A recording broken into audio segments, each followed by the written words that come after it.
Good evening. On behalf of the League of Women Voters of the Montclair and Morristown areas, as well as Mountain Lakes, I'm pleased to welcome you to our forum for the Republican primary for New Jersey Congressional District 11 Candidates Forum. My name is Donna Ward, and I'm Chair of Voter Services of the League of Women Voters of the Montclair area. The League is a nonpartisan political organization that encourages informed and active participation in government, works to increase understanding of major public policy issues, and influences public policy through education and advocacy. Empowering voters, defending democracy is our message. As a nonpartisan organization, we never support or oppose political parties or candidates. Membership in the League is open to people 16 years and older of all gender identities. With 100 years of experience, the League is one of America's oldest and most trusted civic nonprofit organizations. Partnering tonight with the League in presenting this forum, we welcome the Morris County Chamber of Commerce and thank Megan Hunchner, the CEO, for working with us. Megan, would you like to say a few words? Thank you, Donna. Evening, everyone, and thank you for joining us. As Donna mentioned, I am Megan Huncher, the president of the Morris County Chamber of Commerce. The Morris Chamber is a membership organization founded in 1921 and made up of over 750 businesses and not-for-profits from throughout Morris County and the 10-county region.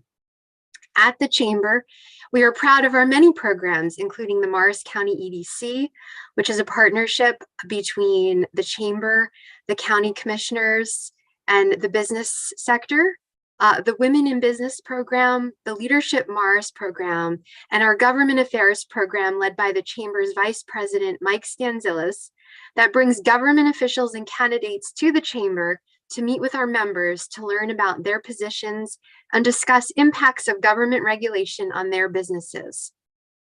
It is our pleasure to sponsor this debate this evening and thank the League of Women Voters for facilitating. The Chamber encourages small businesses in Morris County that have been negatively impacted by the pandemic to apply for the Small Business Grant Program that the Morris County Commissioners have allocated from the American Rescue Plan Act funds. Grants are available given certain parameters, and we encourage you to visit the county website to learn more. There is an online application and also a telephone number for any questions that you may have. Finally, I would like to thank you, the candidates, for participating this evening. Debates are a vital and important part of our democracy and allow voters to familiarize themselves with your policy positions. And I look forward to the debate. Thank you, and back to Donna. Thank you, Megan. We encourage everyone to go to vote411.org, which is a one-stop site for information on all aspects of voting in New Jersey, with information about all the candidates tonight up and down the ballot. And please visit our League websites and the New Jersey League website, lwvng.org, which addresses all the latest in voting concerns. This forum is being live streamed on the Morristown Area League YouTube channel and will be available there for viewing afterwards. We encourage the sharing of the League's recording of this event in its entirety, but do not allow editing or making public any excerpts from the recording. The League name, logo, event recording, or any materials from the event cannot be used in a way that could lead a viewer or a reader to infer that the League supports or opposes a candidacy. And of course, I do want to remind everyone that you can register to vote in this primary until May 17th. In-person early voting will be from June 3rd through 5th. You can request a vote by mail application by May 31st. And finally, election day itself is June 7th. Please check our League's website if you need any of the above information. At this time, I would like to introduce our moderator, Vicki Sidrow, who's a League trained moderator who's not from this voting district. Vicki will introduce the candidates and outline the format for this evening. Thank you.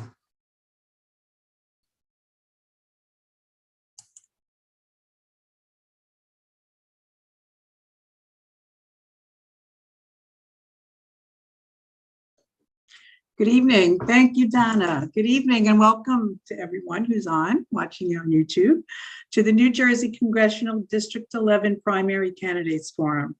On June 7th, you will go to the polls to vote for one individual who will run in the general election in November for a 4-year term. There are 5 candidates running, 2 of whom are not in attendance tonight, but I will read a statement submitted by Mr. Saline at the end of the opening statements. Joining us tonight are 3 of the candidates, Toby Anderson, Alexander Halter, and Ruth Mcandrew. The format for the evening is in 3 parts, and as we move along, I will discuss the format. Our timekeeper tonight, who you actually can't see, is Diane Holland.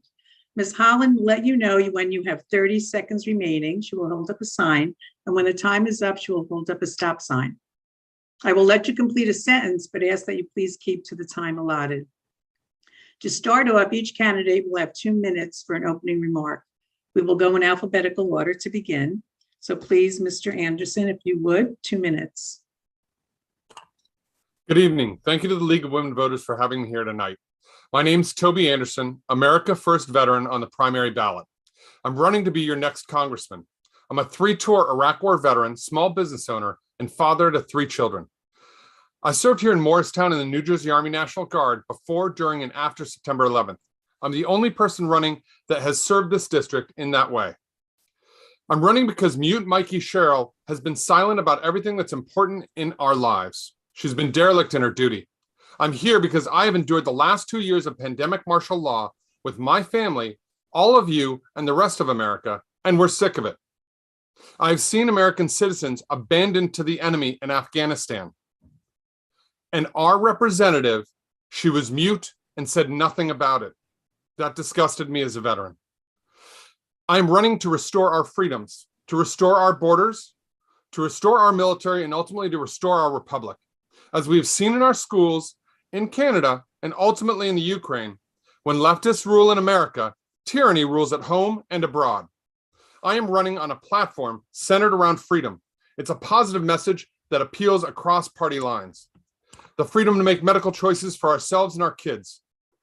Individual freedom, the freedom of thought, to be able to say things that people don't like in public, to be able to go to church, synagogue, or mosque and not have it shut down while the bars are left open. The ability to determine what our kids learn about sexuality and our history. Economic freedom, the freedom to have and hold a job and not have the teachers union tell you when you get to go to work. The freedom to have store shelves that are full and gas that you can afford. We need to have freedom to know who goes in and out of our country and to secure our borders, and to know that our country is safe and that our military intimidates our enemies. Vote Toby for Congress on June 7th, America First veteran. Thank you. Thank you, Mr. Anderson. Mr. Halter, 2 minutes, please. Thank you. And thank you, Madam Moderator. I look forward to a fun and informative debate. Also, I want to thank not on camera Donna Ward, who's made herself readily available and spearheaded this under challenging circumstances. So thank you, Donna. I want to thank the League of Women Voters and the Chamber of Commerce for both co-hosting. You guys are both providing a wonderful service. So thank you. And I want to thank the 2 candidates for running and say congratulations. Toby, thank you for your service. And Ruth, I was reading that you were a nurse at St. Barnabas Hospital. My mother and aunt were nurses at St. Barnabas for 50 years. So there's angels in that building. So God bless you too, ma'am. And congratulations to both of you. Here's the thing. This country is a mess. It's an absolute mess. The Democrats are ruining every fabric of this country, along with the collaborators in the Republican Party. With Toby, the same way. I'm an America First, ultra MAGA, since that's being thrown around as slang now. America First, ultra MAGA, Trump Republican. You look what's going on in the economy. You couldn't have a more stark difference than last night. It was disgusting. We had a kumbaya in Congress, Democrats and their Republican brethren. Kumbaya sending money over to Ukraine, 40 million, 54 total, why mothers can't get formula for their babies. And that's just one of them. You can't put gas in the car. I mean, we'll get into the economy, I'm sure. Then you go to the border. The border is absolutely disgusting. We're constantly hearing about defending the sovereignty and the sacredness of Ukraine. What about our border? Here's the thing: the children and also our elections. Major topics.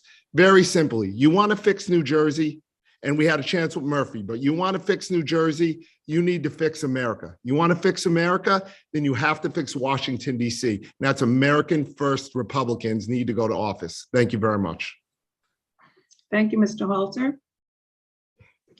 Ms. Mcandrew, 2 minutes, please.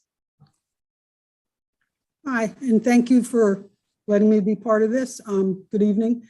And I'm sorry, let me start over. Thank you to the women voters and the Morris County Chamber of Commerce for giving us the opportunity to meet virtually with the voters of the 11th District. And thank you, Mr. Anderson and Mr. Halter. It's a pleasure meeting both of you. I'm a lifelong resident of Randolph, married 37 years to John Mcandrew III. We have 2 grown daughters and a granddaughter, and we both work in emergency services.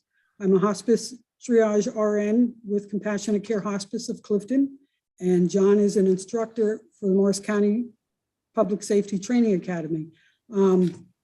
We are active volunteers in the Randolph Township Fire Department. John and I also own and operate Miller's Hill Farm. It's our family's 95-acre preserve farm, and it has been in operation since 1924, when my grandparents moved from Newark to the beautiful countryside to raise a family and fulfill their American dream. We continue that tradition now. As a hospice triage RN, I travel through the 11th District all the time, and I see firsthand what concerns our constituents.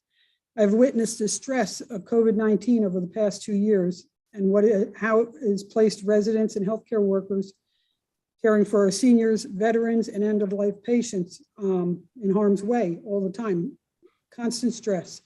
Many essential personnel are now suffering from post-traumatic stress disorder and stress-related issues, and they need our help.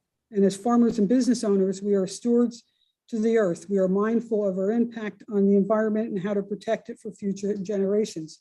We also understand the importance of energy and farming, and we need to compromise, work together, and embrace all forms of energy. If energy sources are limited, then the farms are eliminated, and no farms, no food, and we will have no survival, especially with this inflation that's going through. Thank you. Thank you. Perfect timing. I'm going to read a statement that Typhon Celine sent in.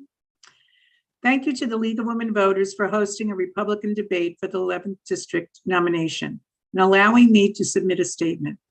I unfortunately will be heading out to my daughter's graduation from the University of Miami and unable to attend. Fortunately, the Republican candidates in this race have debated over a dozen times across the district. I was proud to have earned the endorsement of both the Morris and Essex County Republican organizations, as well as a number of key Republican leaders throughout the district. I'm running for Congress, not to earn a title, but to continue giving back to the community and country I love. I immigrated from Turkey in 1996, worked at a gas station to make ends meet, and eventually earned my CPA and MBA, and became a business executive, mayor, and county commissioner. I stopped tax hikes for 4 years in a row and want to bring that proven fiscal record to Congress to fight for the taxpayers. I am an immigrant who came to America the right way and want to see our borders secure. And I want to be a voice against the woke socialist Democrats that are ripping apart the American dream I have lived and know is still alive for the next generation if we elect the right leaders. Please learn more about my campaign at CelineForCongress.com and hope I can count on your vote on June 7th. Okay, so thank you. So now it's time for questions. These questions were submitted online and were reviewed and vetted by the Chamber of Commerce representative, League, and myself to make sure they were appropriate for the office that you're running for. First question. Efforts in Congress were unsuccessful in getting the SALT tax rolled back. As a federal official, what ideas do you have for mitigating very high property taxes in New Jersey to provide relief for New Jersey residents? Mr. Halter, 1.5 minutes, please. Mute.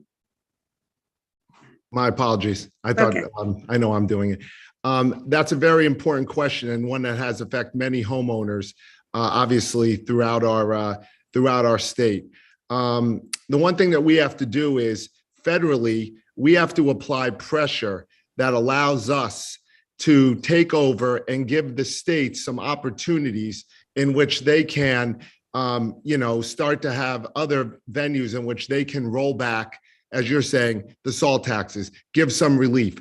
There's also other things. Now, the SALT tax is important, but where the real relief needs to come, and I'm not disputing that relief, it needs to come in everyday Americans getting hammered. You want to talk about tax? You want to talk about tax? Go to the gas station, go to the grocery store, try to buy a house, try to rent a house. Impossible. Look at your mortgage. You're going to put money in the stock market? How about in the bond market? So yes, taxes are important. SALT tax, very important. But the one thing that is more important than anything else right now is giving Americans some relief from this crippling economy that's devastating our country. You want to give a tax? Let's start by giving a tax that rolling back the Biden and the uniparty Republicans' policies. That will be giving a huge tax. Then we can also tackle other things. But the economy, we got to tackle first and foremost. Thank you. Thank you. Ms. Mcandrew, 1.5 minutes, please. You have to unmute. Sorry about that. On regards to the SALT tax, I kind of agree with Alex a little bit on this. Is the right now the most important is the inflation and the soaring taxes that we're going to endure coming up 22, 23, probably even into 24, and we've got to work harder to combat those. Some ideas on board is maybe we need to meet with farmers and find ways to put bills through to maybe alleviate the taxes to fuels and energy on the farmers so that they can lower the price of growing our food. And then after that, that can bring the prices down for the families and also lower the prices of release the taxes for home heating oil, because I don't care how much it costs to fill your car. If you freeze to death in the winter, we're sad shape. So salt is very important. I know that, but right now I think the inflation tax is more important to the country as a whole and to our lives. Thank you. Thank you. Mr. Anderson, 1.5 minutes. I'd like to say that with SALT, I think that what we can do is we can increase the standard deduction to $22,000, which would encompass the vast majority of amount that most people claimed under SALT. That's one possibility. Another possibility would be to allow the restoration of SALT, but also allow a comparable deduction for states where it doesn't apply. For people who do not get to claim it, they get a comparable deduction on their taxes. As for the real priority, I agree. Inflation. We have a scarcity issue that is created and manufactured by this administration's policies, which are idiotic. They choked up our supply chain. They have not fixed it. They have choked up our fuel supplies. They have not fixed it. And we need to release the restraints on our economy. We need to bring inflation down, make it controlled. We need to balance our budget so that we don't keep flooding it with money. We need to get rid of the scarcity and reduce the money supply. And the Fed needs to get that under control as well. Those are the keys to helping us get back on our feet and make life affordable for average working families.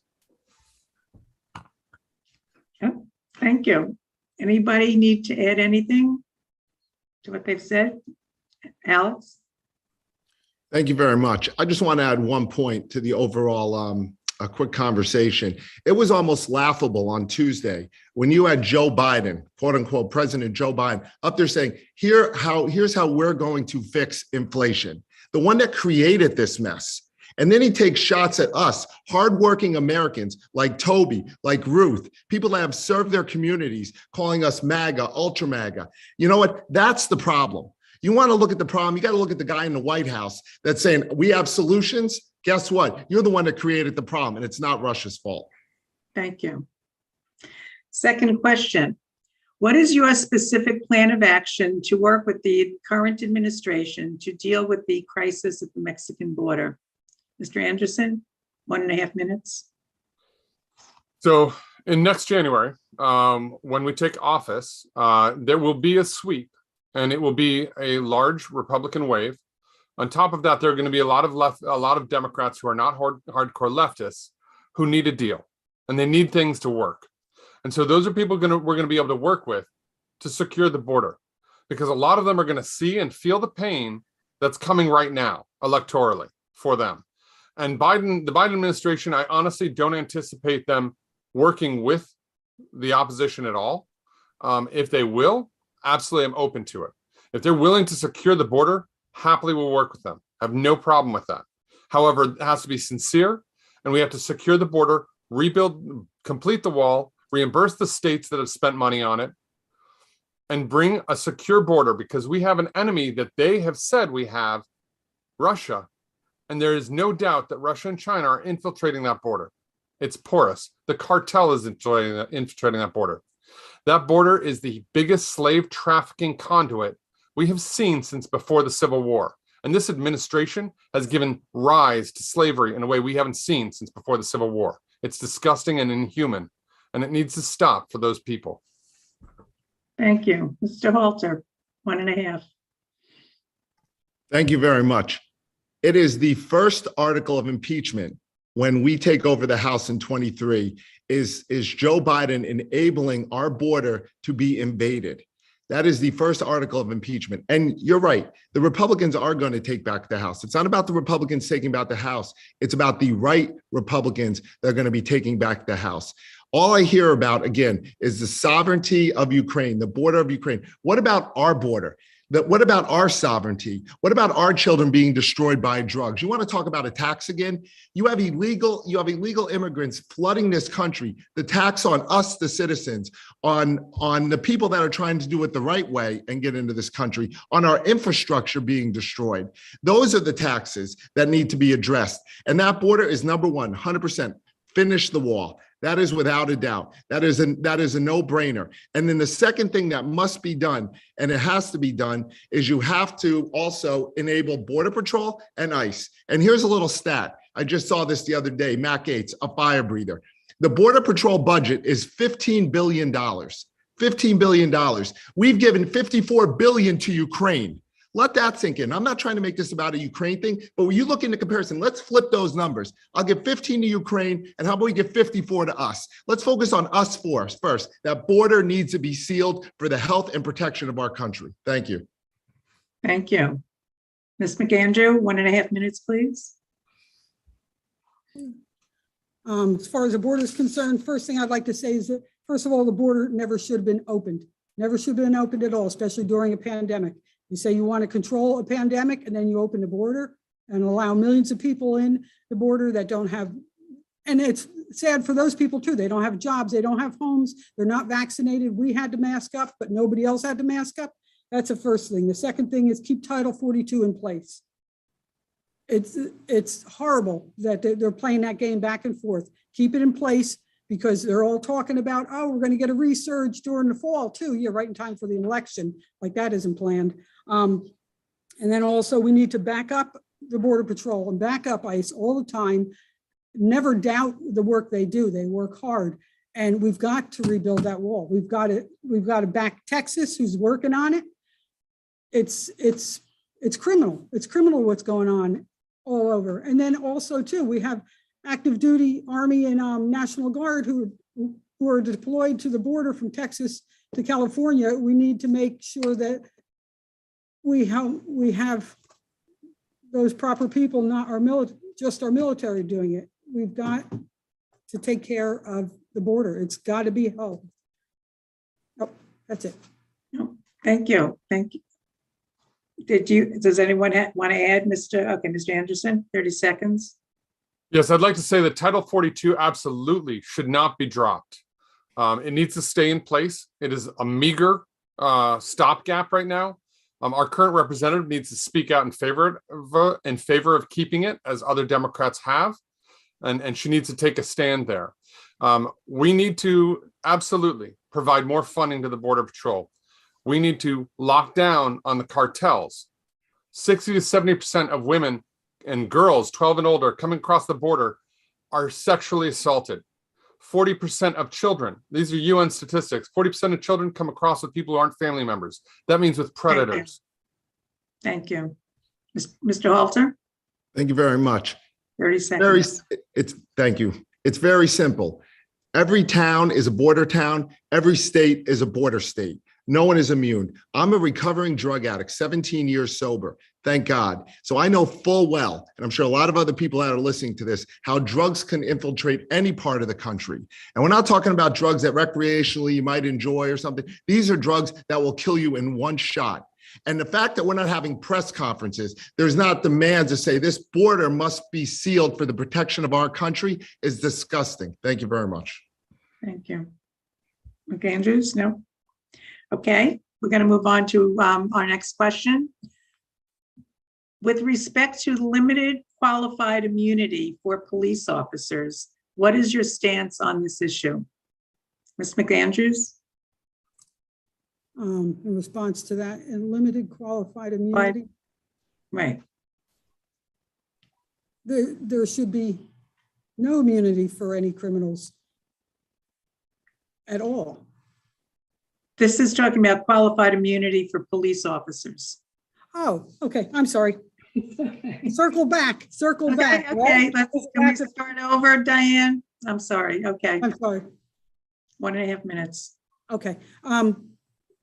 They need immunity. They need some immunity. You can't, these men and women go out every day. They put their lives on the line. They have cameras on. They have vests on. They're spit on. They're attacked by the criminals, and they let them get away with it. And then they're also have to worry about their whole records going on anytime they got reprimanded for something out there. No, it's terrible. They need to be protected. Does that make any sense? Okay. Okay, yeah, I don't want to go in too much detail because I'm not a pro on it, but I back the blue up 150%. They need our protection at all times. Okay, thank you. Mr. Halter, 1.5 minutes. Thank you very much. First of all, the courts are inundated right now with, lawsuits upon lawsuits from every aspect of lives. Police officers, and I come from a family. My stepsister, police officer. My wife's brother, Tampa, police officer, recently retired, had enough after years and years of service. My wife's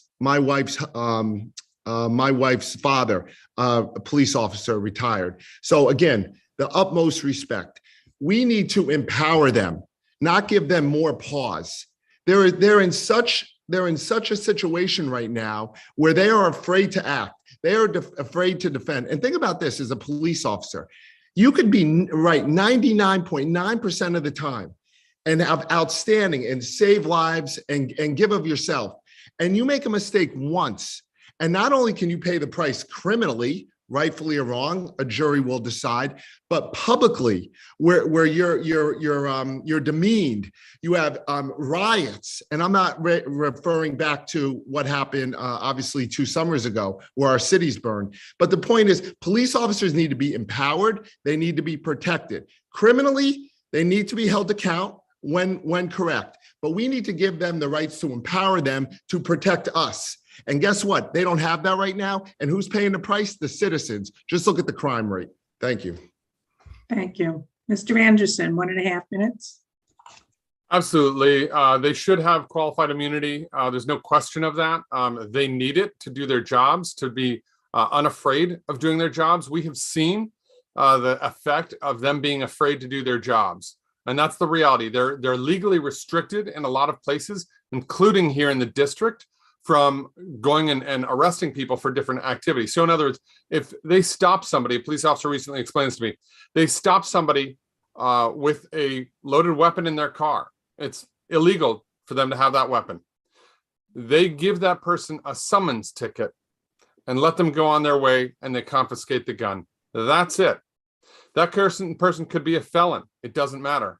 They simply get a ticket, like a speeding ticket, and they go on their way so they can go back to their house, get the other gun that they needed, and go on and complete whatever mission they had.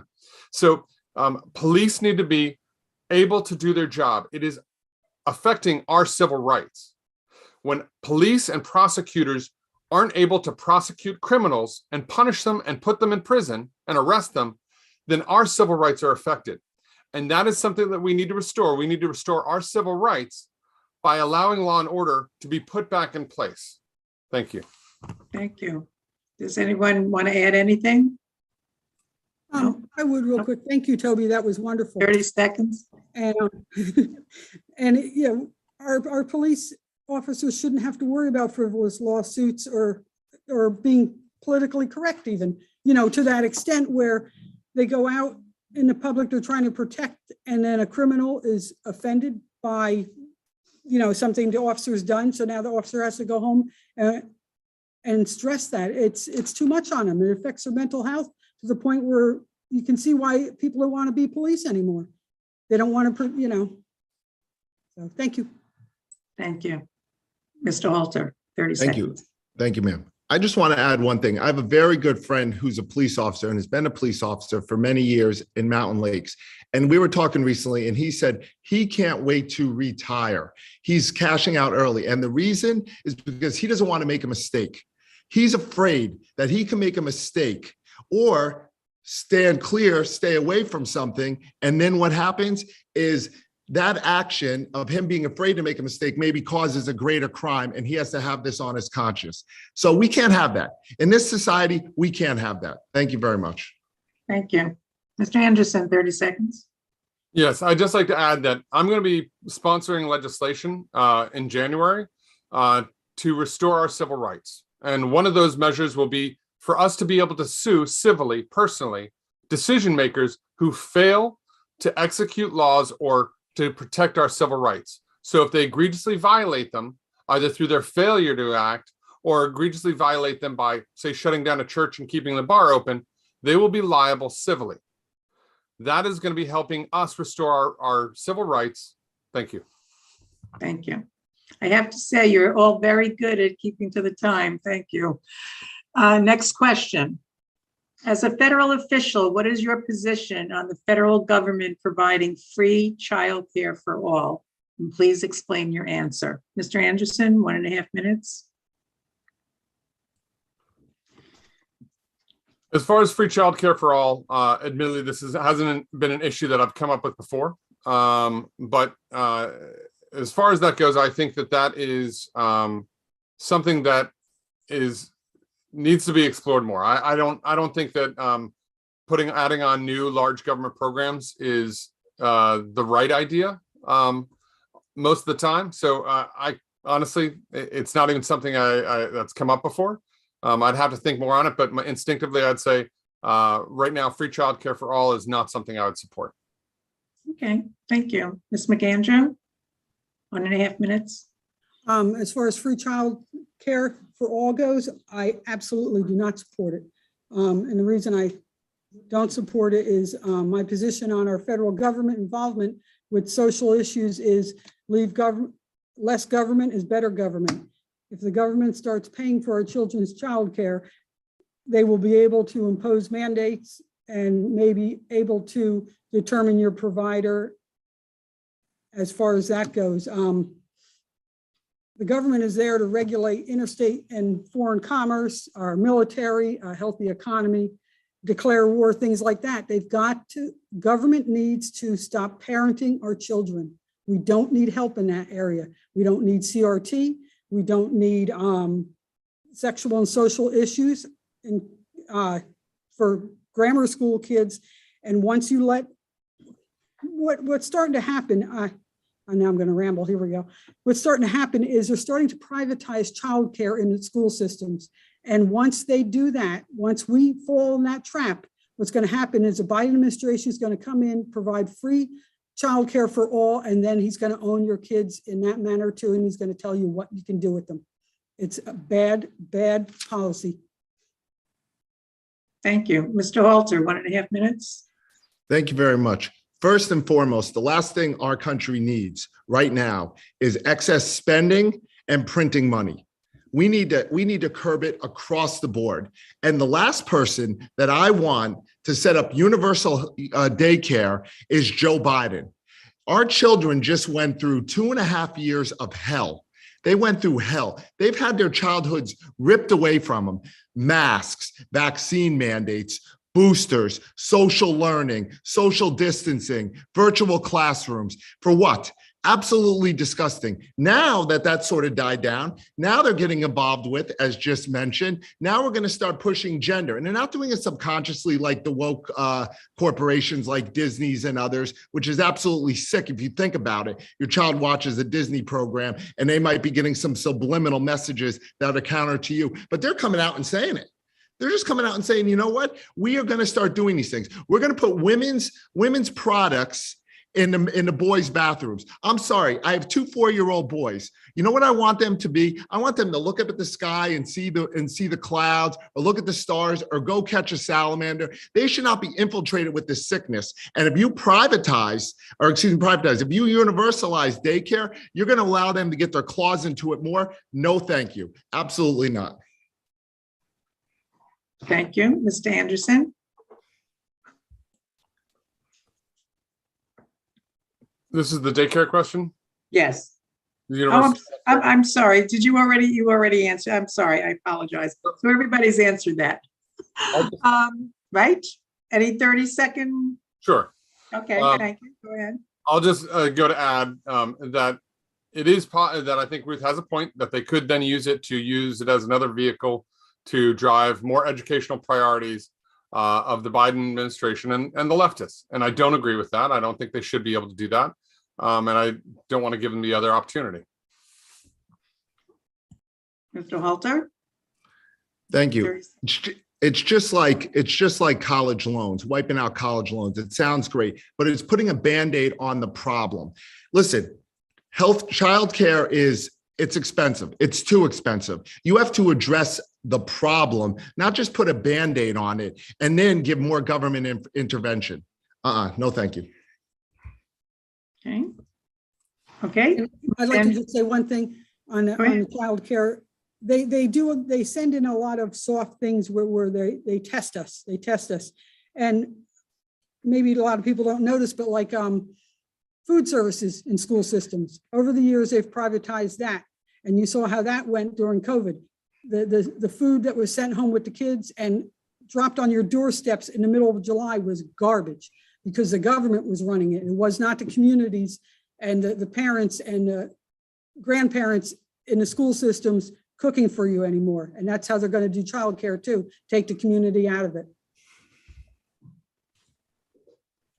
Thank you very much. The next question. And it's 2 parts. If you are elected, what will you do to help veterans? What is your position on the Picatinny arsenal remaining a viable component of our national defense structure? Ms. Mcandrew, 1.5 minutes. Okay. I'm not a veteran pro. I mean, I'm not a professional on veterans. I know Toby's probably a little bit better than I am on that. I support all veterans. My grandfather, my father, my uncles were all veterans. Our late son-in-law was a veteran. Oops, sorry. I have too much heart in this. I'm sorry. Okay. I'll defer. I'll come back to that. Okay. Thank you. Mr. Anderson, 1.5 minutes. Ruth, thank you for that. That's very sweet and appreciated. Yeah, the Veterans Administration, it was improved under the previous administration under Trump, but it is still not somewhere where most veterans want to go to get health care. Veteran services are always an afterthought, and honestly, most of us are sick of that. It needs to change. We need to have more options. We need to have better options.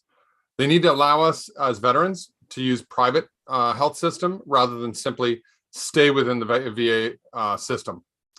And when it came to the second part of the question, I'm sorry, can you refresh me on that? What is your position on the Picatinny arsenal remaining a viable component of our national defense structure? Absolutely. I think that we've shut down too many different facilities over the years.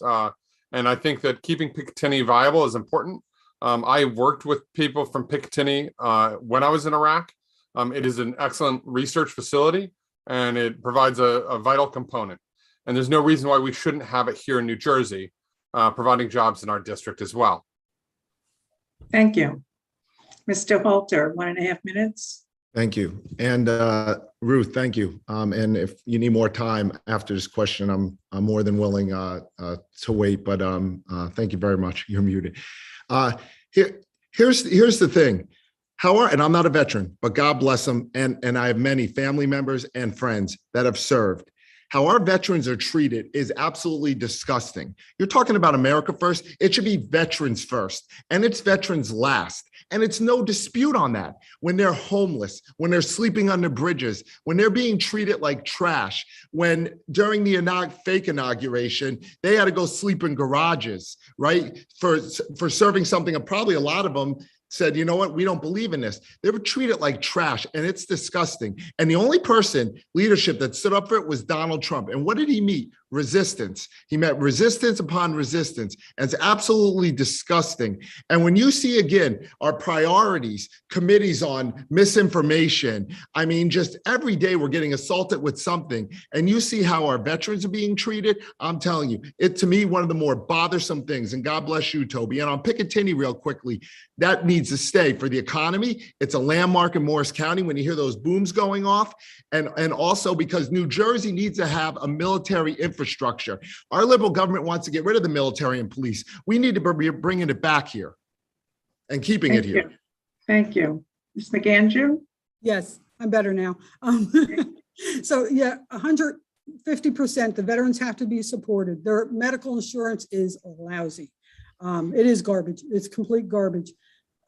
Simple things. Now, I know Mikey Sherrill was a big proponent with the veterans, which is good. She did a lot of good work, but we need to do more. We need to keep Picatinny. Picatinny is very vital to the entire country, not just, our general area. Simple things we could do for the veterans. I had a friend of mine that was trying to get a flag for her son. She's a 82nd Airborne mom, trying to get a flag for her son when he comes home. He's coming home in May. It took her hours, days, going back and forth at Mikey's office, trying to get, it would cost her $30 just to get a flag for him. Why can't we have legislation to just, instead of giving him a diploma when they graduate high school, why don't you let a veteran have a flag when he gets out, not just when he comes home in a body bag? I mean, we've got to take better care of our veterans. Their insurance is horrible. And we could even put them under the Medicare for ones that really need help because their insurance is lousy. That's all for now. Thank you. Mr. Anderson, 30 seconds.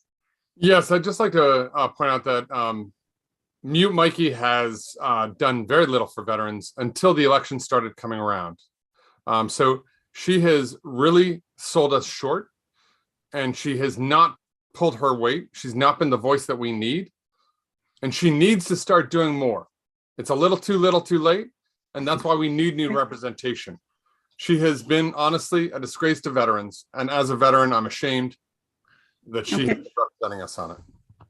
I would like to just say something. The rebuttals, and maybe I've let it go on, but rebuttals are technically, if you're going to be saying something, maybe not against, but that what another candidate is talking about. And so please don't just add on, because I have been giving you the extra 30 seconds, but I'm really going to try and bring that in a little bit. So next question. If Roe v. Wade is overturned, would you support congressional legislation guaranteeing abortion rights? Mr. Halter. Thank you. And just very quickly on the last question, the one thing I want to say is we just went through the tragedy of the Iraq war and the war in the Middle East that devastated our youth. And now we're inching right back towards one again. It's absolutely disgusting. Now on this topic, Roe v. Wade, let me say, unemphatically, I am pro-life. There's no ifs, ands, or buts about it. Unfortunately, this state is going to be an abortion state. First of all, whoever leaked the Supreme Court, quote unquote, ruling should be a conservative, liberal, whoever should be ashamed. It's disgusting. And then the pressure and the abuse that our Supreme Court justices are getting on the conservative side for a ruling that hasn't even come out yet is disgraceful. And how it's being allowed and perpetrated when on the other side, they drop the hammer if anything happens. It's absolutely disgusting. But to answer your question, listen, I would propose legislation that makes abortion illegal. Now, it's going to go back to the states, and that's the states' rights. So if New Jersey wants to be an abortion state, unfortunately, there's not a lot I don't think I can do about it. But you know what? I applaud the states that are going to take a stand, the conservative states, and say, you're not going to do it in our state. Thank you. Ms. Mcandrew? As far as Roe versus Wade, I'm pro-life. I'm pro-life. I can't tell a person what to do with their bodies, and I shouldn't be able to. I don't support it, but I'm not going to take away somebody's right either. But it shouldn't be in the Supreme Court. It should go back to the states. That's the whole thing. We got to get government out of our personal lives, get them out of our bodies. They've got to worry about wars. They've got to worry about the economy. They got to worry about making laws, but not personal laws. That goes to the states, the communities, the local. Roe versus Wade should not be a federal decision. And the decision, I haven't watched the news all day, so I don't know what the Senate ended up deciding, but they shouldn't even legislate a law like that they were trying to push through today. Thank you. Thank you. Mr. Anderson. I'm pro-life, unabashedly. About the leak and its aftermath, the leak was a first in this country, and it's something that should never have happened. If it's not criminal, there should be a law passed to make it criminal so that they have confidence that their proceedings are confidential, so that they can debate these things. It was released 2 months after it was drafted, so it was staged to try and give a boost to the leftists for this election because they're flagging. So this was not something that should ever happen again. The intimidation of the Supreme Court justices is absurd, it's outrageous, and should never happen.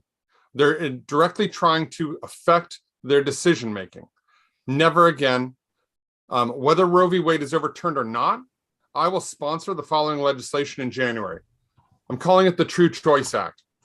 All abortion providers throughout the U.S. at the federal government's expense would be required to offer and have the ability to deliver the baby prematurely rather than abort it if the mother chooses, even up to the moments before the operation. This would eliminate one of the primary motivations for abortions. The mother will be released from all financial, legal, and personal obligations to the children. The federal government would pay for this and for NICU care and fostering the child until adoption. And it would also fund the costs associated with giving birth to child and provide guaranteed loans to clinics to have the capabilities added to their facilities. Thank you. Next question. Would you support federal funding for all school districts to support LGBTQ youth? Ms. Mcandrew.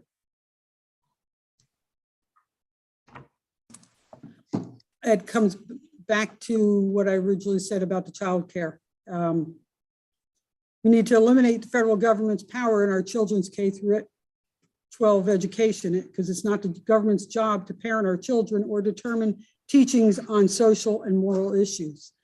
Return to partnerships among parents, educators, communities, and states to foster and guide education and open school choice for all. I oppose federal government legislation on CRT. social and sexual health curriculum, and free childcare for all, which you already knew.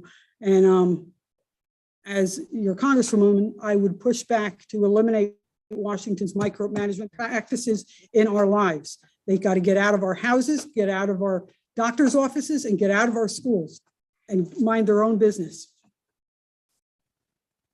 Thank you. Mr. Anderson, 1.5 minutes. Sure, thank you. As far as transgender issues and everything else, if you're 18 and over, it's a free country, do whatever you like. I have no problem with it.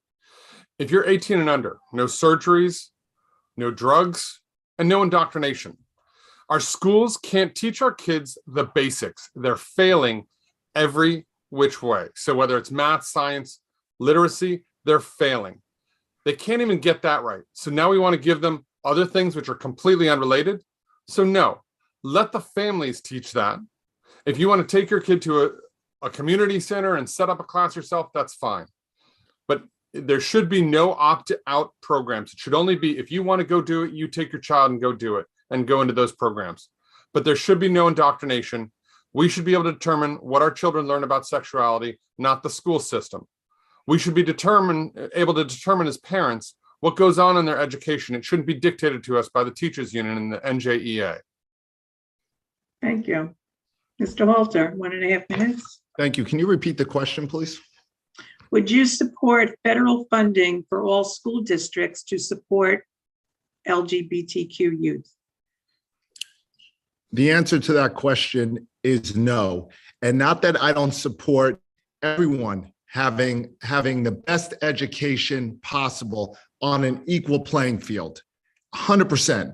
No one should feel discriminated or less than or given more or less of an opportunity. So no, I think everyone should be on an equal level playing field. But the last thing you need is the government, as Ruth was saying, back involved in our business. I want my children to learn ABC, not LGBTQ and everything else. And it's nothing against other parts of the population. It's not that. It's, as Toby said, it's our decision as parents, just like it's someone else's decision. And here's the one thing that you saw in COVID. Here's the sickness, the difference between liberals and conservatives. Everyone always said lower taxes, less regulations. COVID was the blessing of COVID, of discussing this of COVID, was in liberal states, the government wanted to decide for you. In conservative states, they allowed the people to decide for themselves. And we need to get back to where the people decide for themselves. Everyone gets a fair opportunity, but the last thing we need to be doing is giving more government overreach federally and taking less power away from the parents. I'm sorry, the parents are already fighting like salmons upstream. We need to give them a little power, not give the government an opportunity to take more away from them. Thank you. Next question. What do you think Congress can do to address the rising rates of inflation? Mr. Anderson? Oh, Jesus. Well, Congress can balance the budget. We did it in '94. We need to do it even more urgently now. The spending is driving our country under. Congress needs to free up the supply chain, remove the restrictions that have been put in place in the last year and a half. It needs to do everything it can to facilitate the flow of goods. We need to free up our energy resources so that the cost of energy is lowered, which will also help us in foreign policy as well. We were an oil exporter. We need to go back to our energy independence. We're the Saudi Arabia of natural gas. If we are back to that, we can also supply Europe. We need to be able to have all of that flowing because that will lower our costs, lower inflation. It'll make life more bearable. Right now, if you're an hourly wage worker, this is becoming more and more miserable. If you work minimum wage and you have to drive somewhere to work, it's just ridiculous. I mean, the gas is outrageous. So you're losing your cost of gas. Then your kid gets stuck home with COVID for 5 days that they're not at risk for. And now you're out a week's pay. Maybe you've lost your car payment or your rent payment. The Democrats, the leftists are costing working people their lives, their livelihoods. Thanks. Thank you. Mr. Halter, 1.5 minutes. Thank you very much. First and foremost, we need Donald Trump back in the White House. And I say a prayer every night that it's not going to be sooner, unfortunately, but 24, we get Trump back in the White House, where it was America first policies. And Toby's 100% correct. Just on the gas, which is obviously a very easy one for people to identify. We live in a commuter-based area where a lot of people commute to New York City. So you're either paying outrageous money in gas, over $100 to fill your tank, waiting in God knows what traffic, or you get to take public transportation and end up in New York, in Newark Penn, the New York Port Authority, or Newark Penn. And let's just be fair, that's not exactly a vacation, right? It's borderline dangerous, and I've seen it firsthand. So the gas, the economy is getting destroyed. Stop spending money, stop printing money. Toby said it, onshore, right? We are blessed with natural resources, crude oil, natural gas. Make in America, buy in America. These are very simple things. They're not some genius things. Donald Trump implemented them. Give the ability for our country to rescue itself and to help itself. But I'll tell you right now, every single marker in this country, you have nowhere to hide. Everything all-time high. Wheat, sugars, everything is just, it's terrible. And it's almost like I can't speak on this topic because it's crippling our country. Thank you. Ms. Mcandrew, 1.5 minutes. Okay, so inflation, yeah, the economy is a mess. It's a mess. The federal government has definitely lost its way. It's led by negative energy. The president and Congress, actually the Biden administration, and I don't even consider them whatever, have made very poor choices from the beginning, and they need to double back on their poor choices. They opened the border, the southern border during a pandemic, allowing, like I said before, millions of people come in the country. So we can't afford to take care of them. How can we afford to take care of ourselves? And then he closed the pipeline. He took away the permits. He cut ties with the Canadian companies. So how many jobs did we lose? The day he took office, he threw us into an inflation on purpose. He's just got to suck it up and say, I was wrong, and go back, because Congress doesn't tell me he's wrong. Republicans don't tell me he's wrong. We're going down a hole that we're not going to come back out of. We're going to collapse. And then the people that are going to suffer the most are going to be the ones that put us in this position, because those people don't know how to grow their own food. They don't know how to do any work. It's a mess. It's a mess. Thank you. Next question. Do you think the current administration is on the right path when it comes to the war in the Ukraine? And what would you do differently if elected? Mr. Anderson? First of all, we need to support the Ukraine. We should not be going to war. We should not be sending troops. People who talk about a no-fly zone do not understand what that is. A no-fly zone only works if you are dealing with a country that has no air force to oppose you. That only worked in Iraq, where they had no air force to speak of. If we do a no-fly zone in the Ukraine, that means we're going to war with Russia. And that is a foolish idea. What we should be doing is we should be supporting the Ukraine with military support. We should be seizing all Russian assets, all Russian corporate assets, and I'm not talking about your individual immigrant's storefront or something like that. We should be seizing corporate and state assets anywhere we can and turning those over to the Ukraine for use in their fight and to restore and rebuild their country. We should be doing that and not spending our own money, because we don't need to. Russia's got $250 billion of assets that we can seize. And that's what we should be using to help Ukraine fight. We should also be preparing our Eastern European allies in case Russia does go to war. And we should be telling them that if they use a nuclear weapon, they will not be trading with us ever again, or any of our allies. They will be permanently cut off. If they use a nuclear weapon against a non-nuclear country, that needs to be the end of their economy for decades. Thank you. Ms. Mcandrew, 1.5 minutes. I'm not a pro on this topic, but I support our helping Ukraine. And like Toby said, we can't do a fly zone. I understand all that. I would say one of the big things we could do is reinstate the same type of strength military leaders that we had advising us during the Trump administration, because I do feel that the people that are running the military right now, a little, I don't know, soft, or what's the word I want to use? I don't think they're as good. I don't think they're as good. I don't think they're advising as well. But we do definitely not want to go into war with Russia. We just need to support Ukraine And I would defer that as a Congresswoman. I would, have to weigh all the risks and just vote my party most likely for any decisions on that. Because I'm not going to claim to be an expert in an area that I'm not. Thank you. Thank you. Mr. Halter, 1.5 minutes. First of all, let me say that what's going on in Ukraine and what's going on in the Ukrainian people is an absolute travesty. That being said, when you see things like George W. Bush, our president, meeting with Zelensky, saying he's Winston Churchill, this is one of the most corrupt countries in the world. Make no mistake about it. And I'm not opposed to trying to assist, but how about this? How about Europe ponies up first? When you have Italy saying, we're done, we got to reevaluate. Macron coming out saying something similar. When you have Germany buying cheap oil and gas from Russia, so pretty much funding them, and we're supposed to pony up. How about this? When we take care of our problems in our country, then we can look to help others. Ukraine is not in the national vital interest, security-wise, of our country. It's not. We're not in a regime change in Russia, if that's his goal, or unless he's trying to use it as some sort of pawn to blame everything in the world on Russia, which we just went through for 4 or 5 years. We need to focus on this country. The vital national interest is going on our southern border, to our people every single day that are getting destroyed by these policies, the economy, the children. Those are the things that I want to address first, then we'll get to Ukraine. But when I see high fives yesterday for Ukraine, $40 million,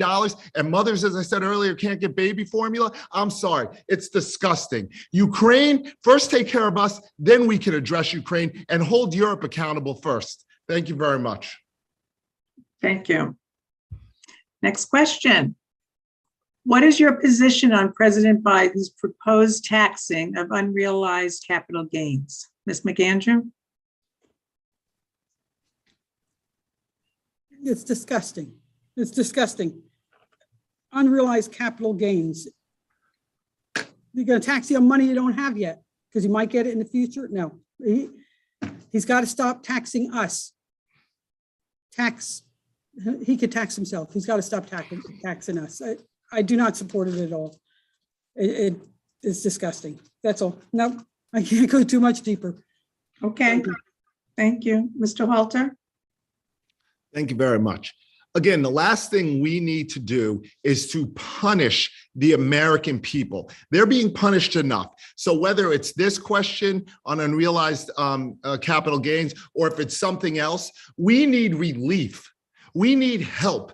It's not to further our burden to bail out their policies that have destroyed this country. Their policies, again, along with the uniparty establishment, country club Republicans. We need people that are authentic, are fighters, are willing to accept political pain. Because guess what? There's no easy fix for this. So whatever, taxes, we need to start looking how we can provide relief to everyday people. That is first and foremost. Everything else is window dressing or to cover up on something. So it really goes back to how can we help the American people? And the last thing we need to do is applying another tax or more of a burden, the people that are already paying the price for this failed administration's policies. It's disgusting. Thank you. Thank you. Mr. Anderson, 1.5 minutes. Taxing unrealized capital gains is a ridiculous idea. Are you going to give a credit to everybody who may have lost money? Unrealized losses, but they might lose. They might lose it. I mean, unrealized capital gains is I might be making money, so you're going to take money from me. So I might be losing money. Are you going to give me money? That's the converse of it. And so if they're going to do one, they should be doing the other. And a lot of people, that's a lot of government money going out to people. It's a stupid idea. It should never be done. It's just another way for the government to take things from people at a time when we're being crunched on inflation. We're being crunched in every aspect of our lives. Our freedoms are restricted. Our cost of living is becoming miserable. And then they're going to add on another tax and spend money that we don't have. Why not balance the budget, fix it, bring down our costs in general, and then maybe you don't need to raise taxes. Thank you. This is our last question from the residents who sent them in. Do you support Medicare at home for seniors? Mr. Halter? Thank you very much for all the questions. Do I support Medicare at home for all seniors? First of all, you're talking about another portion of our population that is forgotten, that is being destroyed, that was affected by the COVID policies. I'm just going to give an example. And I'll get to your point. I have a family member who is elderly, and the lockdowns were devastating to her mentally, physically, emotionally. Not that she knows it, but you can see it. Right? So we need to do anything and everything we can for the seniors. Now, on the topic of Medicare, I have to be completely honest. That is something that I have to look into more. I have to completely understand the government, again, getting involved. But I will say this generally. Our seniors need to be respected, they need to be protected, and they need to be revered, because when they're gone, that's a portion of our history that is gone. And they're just thrown to the wayside like a lot of other portions of our population, and it can happen. So that's something I need to look into more, but overall, I am very much in favor of protecting and helping our seniors wherever we can. They're a treasure. Thank you. Thank you. Mr. Anderson? I'd be in favor, depending on how exactly it looks. In principle, I'm in favor of the idea of Medicare at home for seniors, because the hospitalizing people, institutionalizing them, as we've seen with what Murphy and Cuomo did, it gives the opportunity for the government to screw it up and end a lot of people's lives prematurely. So if we can have Medicare at home, then that can improve the quality of life for them, because most people would rather stay at home. And if they can, I am in the home care business, so I've seen it. I took care of my aunt for a year of her life. The last year of her life, I cared for my aunt. She had stage 4 cancer. I managed her care. Having it at home was instrumental for her. She had the resources to do it. Not everybody does. Medicare at home would provide the resources for more people to be able to stay home, improve their quality of life through the rest of their life. So in principle, I'm in favor of it. How it actually looks is another matter. But yes, in principle, absolutely. And I encourage anything that puts autonomy in our care decisions. Thank you. Ms. Mcandrew? 1.5 minutes. Yep, as far as Medicare at home, I 100% support it. I work in home care, and Medicare, most senior citizens desire to age in place in their own homes. It keeps families together, and it's keeping the money that they earned for their golden years. Medicare at home can make this a reality. It would be modeled after the current Medicaid at-home program, which is already in effect. It's a win-win for all. The seniors, families, healthcare workers, and it decreases the burden on nursing homes, and it expands employment opportunities. Also, expanding care at home also decreases the spread of a pandemic of illness due to your decreased commingling, as seen in nursing homes, what we went through during the pandemic. If the seniors were able to stay at home as long as possible, we wouldn't have killed them all, because that was, I'm sorry, in my opinion, that was done intentional anyway to get rid of them, because they probably wanted the Social Security money. But right now, when older people go into nursing homes, they take their homes, they take their Social Security. The nursing home gets it. The family doesn't get it. And the old people just are housed, they're warehoused. We 100% need Medicare at home, and it would save the government money, because it's cheaper to take care of your family members at home and keep the family together than it is to put them in a nursing home. And it would take the burden off the healthcare workers, because they are burnt out. I go to nursing homes. Let me just finish this sentence. They'll have 48 patients with 2 home health aides taking care of them during the day. It's disgusting. Thank you. Thank you. Well, we finished with that round. Thank you very much. We've covered a lot of topics, including veterans, inflation, Roe versus Wade, the war in Ukraine, LGBTQ funding, childcare, seniors, and property taxes. I really hope this evening's been beneficial to the viewers, and hearing the responses by the candidates will help them make an informed decision when they go to vote. I'd like to thank the League of Women Voters of Montclair, Morristown, and Mountain Lakes, and Diane for being our timekeeper and keeping us on time, and the Chamber of Commerce of Morris County. I'm now going to ask you to do your closing statements in reverse order. So Ms. Mcandrew, you have 2 minutes for a closing statement. Thank you. Thank you.